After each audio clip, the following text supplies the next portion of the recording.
নমস্কার, গার্লফ্রেন্ডের নতুন একটি ব্লগে আমি শিল্পী সবাইকে স্বাগত জানাচ্ছি।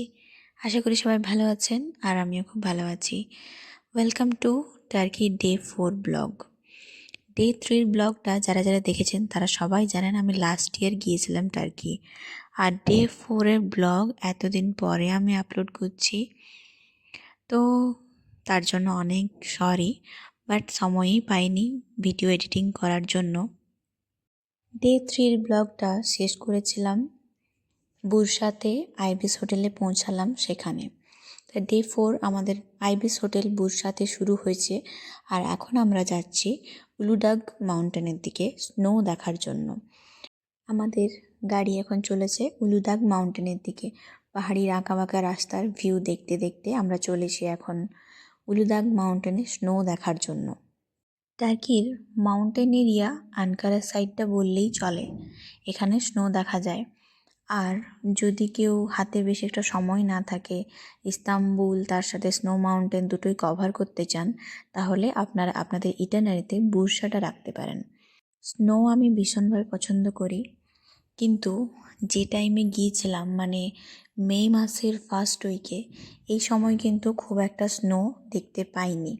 পাহাড়ের একদম উপরের দিকে স্নো ছিল, কিন্তু যে অংশটা পর্যন্ত কেবল কার যায় বা কেবল কার চলে সেগুলোতে স্নো খুব একটা ছিল না। কেবল কার বন্ধই হয়ে গিয়েছিল।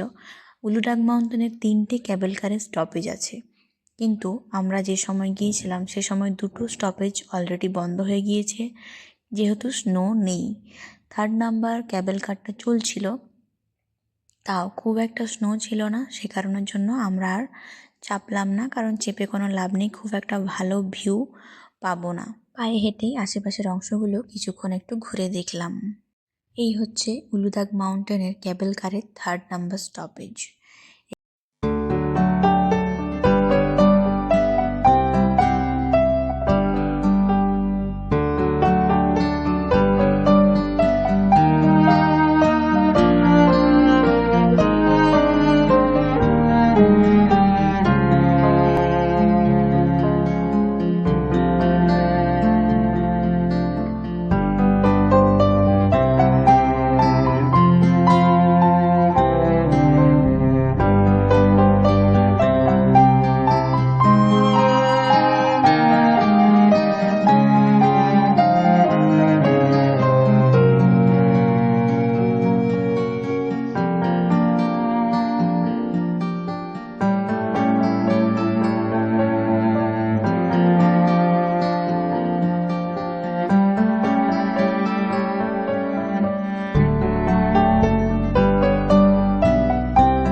মাউন্টেনের মধ্যে বেশ কিছুক্ষণ সময় কাটানোর পর আবার আমরা নিচে নেমে এসেছি।